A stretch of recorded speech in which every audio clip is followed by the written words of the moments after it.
Bacaan Injil, Lukas 14:12-14, Senin, 31 Oktober 2022. Shalom, Bapak, Ibu, dan saudara-saudari terkasih. Salam sejahtera, salam damai beserta Yesus Kristus. Marilah kita membaca, mendengarkan, dan merenungkan sejenak firman Allah, Injil Lukas pasal 14, ayat 12 sampai ke 14. Siapa yang diundang? Inilah Injil suci menurut Lukas.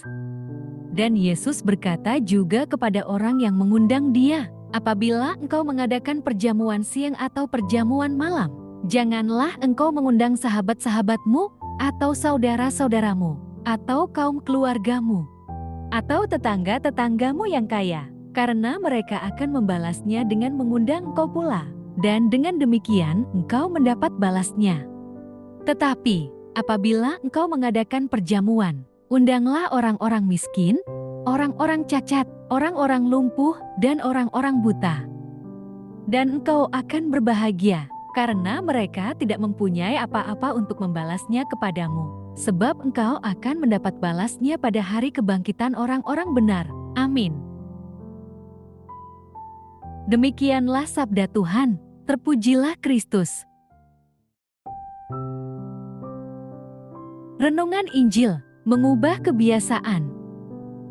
Bapak, Ibu, dan saudara-saudari terkasih, hari itu Yesus mencoba untuk mengubah kebiasaan dalam mengadakan perjamuan makan. Ia hendak mengubah cara orang dalam berelasi dan memandang sesamanya.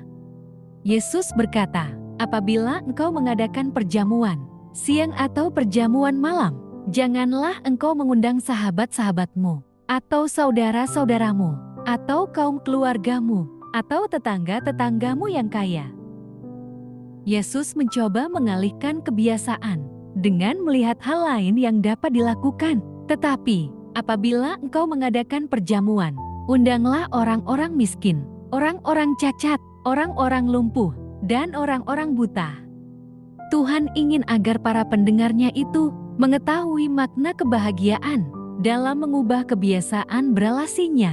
Kebahagiaan sejati didapatkan dalam relasi yang beragam dan tidak kaku. Tuhan sedang merobohkan tembok pemisah antara orang kaya dan orang miskin. Mereka mesti kita perhatikan. Tuhan tidak sedang membatasi hubungan kita dengan sahabat, keluarga, ataupun relasi lainnya. Tuhan hanya ingin kita mengingat akan orang-orang yang tak beruntung, orang miskin, dan orang cacat.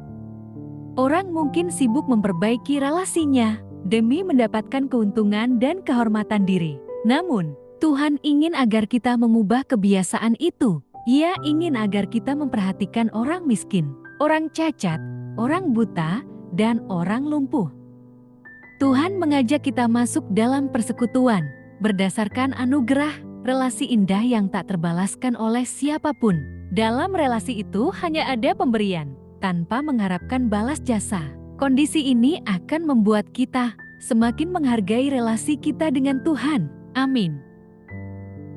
Marilah berdoa. Allah Bapa, sumber pengharapan, Engkau telah mengikat perjanjian dengan semua orang melalui Yesus yang terurapi. Semoga kami selalu berpegang teguh pada Dia dan berkembang menjadi umat yang patuh setia.